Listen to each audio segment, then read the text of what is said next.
Israel এখন স্বস্তির নিঃশ্বাস নিতেই পারে। মধ্যপ্রাচ্যে তাদের সবচেয়ে বড় শত্রু দুনিয়া থেকে বিদায় নিয়েছে।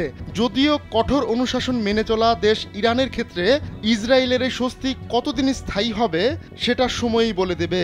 ইব্রাহিম রাইসিকে ইরানের পরবর্তী সর্বোচ্চ নেতা হিসেবে মনে করা হচ্ছিল। নির্বাচনে রাইসির প্রতি আয়াতুল্লাহ আলী খামেনির সদয় দৃষ্টি সেই জল্পনা আর উস্কে দিয়েছিল। 2021 সালে প্রেসিডেন্ট নির্বাচিত হয়ে ইরানের নীতি আইন আরও কঠোর করেন রাইসি। এর ফলে দেশটিতে সরকার বিরোধী অভিযানে খড়গহস্ত হয় আইন শৃঙ্খলা বাহিনী। এছাড়া বিশ্ব নেতাদের সঙ্গে ইরানের পরমাণু কর্মসূচি নিয়ে আলোচনা আরও জোরালোভাবে চালিয়েছেন রাইসি। ইরানের সর্বোচ্চ নেতা আয়াতুল্লাহ আলী খামেনির তত্ত্বাবধানে দীর্ঘদিন ধরে বিচার ব্যবস্থার সঙ্গে সম্পৃক্ত ছিলেন তিনি।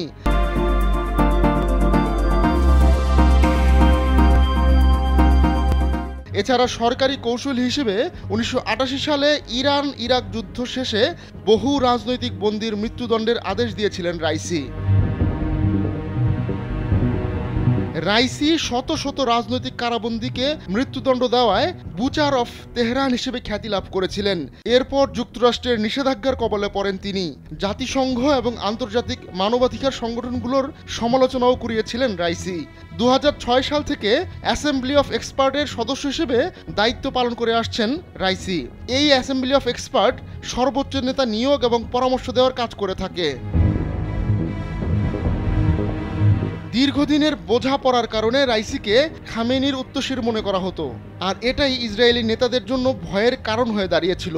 85 বছর বয়সী খামেনি প্রায় অসুস্থ থাকছেন, তাই রাইসির মতো একজন কট্টর নেতা ইরানের পরবর্তী সর্বোচ্চ নেতা হলে ইসরায়েলকে এক দণ্ডও শান্তিতে থাকতে দিতেন না।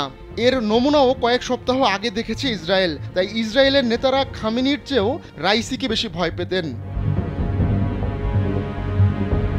ইসরায়েলি রাজনীতিক থেকে ধরে সামরিক কর্মকর্তারা যে রাইসিকে ভয় পেতেন তা দেশটির সাবেক একজন সেনা কর্মকর্তার কথায় উঠে এসেছে। ইসরায়েল ডিফেন্স ফোর্সের গোয়েন্দা অধিদপ্তরের সাবেক প্রধান মেজর জেনারেল তামির হাইমান বলেছেন, রাইসির চেয়েও ভয়ঙ্কর কাউকে খুঁজে পাওয়া কঠিন হবে। যদিও রাইসির অবর্তমানে ইরানের পররাষ্ট্রনীতি ও পরমাণু কর্মসূচিতে কোনো পরিবর্তন আসবে না বলেও মন্তব্য করেন হাইমান।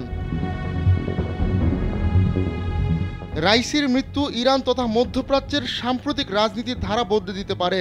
কট্টর ও অনমনীয় হিসেবে শত্রুদের মনে যে ভয় রাইসি তৈরি করেছেন তা অন্য কোনো নেতা সহসা তৈরি করতে পারবে কিনা সেটা সন্দেহাতীত নয়। আর খামেনির জন্যও এটা বড় ধাক্কা, কারণ রাইসি তার নীতির কঠোর বাস্তবায়ন করেছেন। রাইসির মৃত্যু সৌদি আরবকে ইসরায়েলের আরও কাছে নেয়ার পথও খুলে দিতে পারে। আহমদুল্লাহ শিকদার, কালবেলা ডেস্ক।